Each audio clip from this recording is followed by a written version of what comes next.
Ngayong araw ay nilinaw ni MTRCB Chairperson Lala Soto na walang katotohanan ang alegasyong pinag-iinitan ng MTRCB ang ABS-CBN ng patawan nito ng 12-day suspension ang kapamilya noontime show na It's Showtime. I don't understand why it would be called pagpupuntirya or pinag-iinitan when we are not the ones committing violations here.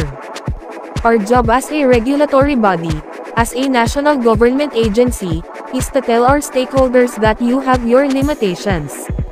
You have your classifications and you're going overboard.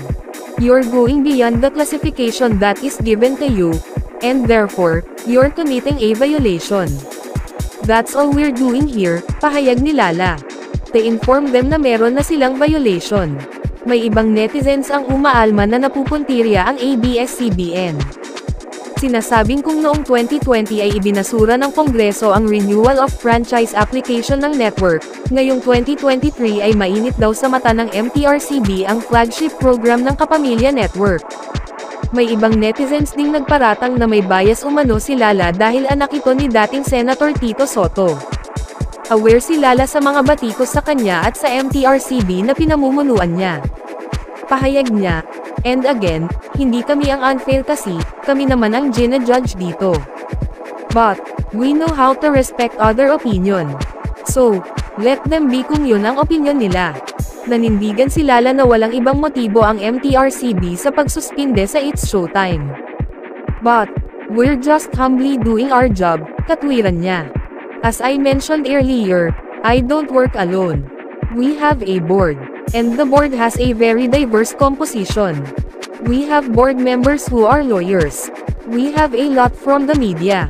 We have directors. We have TV producers. We have editors. We have a child psychologist.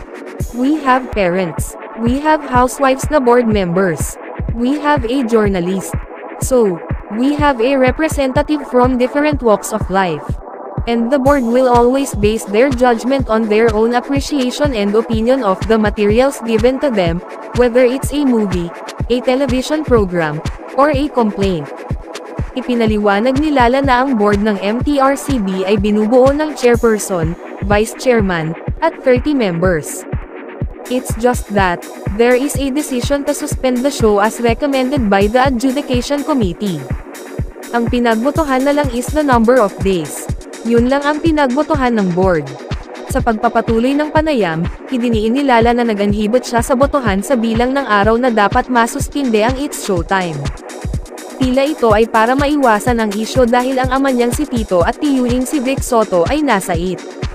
Nang tanungin kung kumokonsulta siya sa ama na si Tito pagdating sa trabaho, sinabi ni Lala na hindi siya sumasangguni rito. Kung pagbabasehan umano ang maagap na paghingi ng paumanhin sa nip-slip incident sa It's Showtime at Itbulaga, pati na rin ang paghingi ni Wally ng paumanhin sa nangyari sa IT, makakatulong din sakaling humingi ng sorry sina Vice Ganda at Ayon Perez kaugnay ng cake icing incident. Honestly, I personally think that, yes, it will help. Hindi pa final ang desisyon. Kaya nag-apela sila.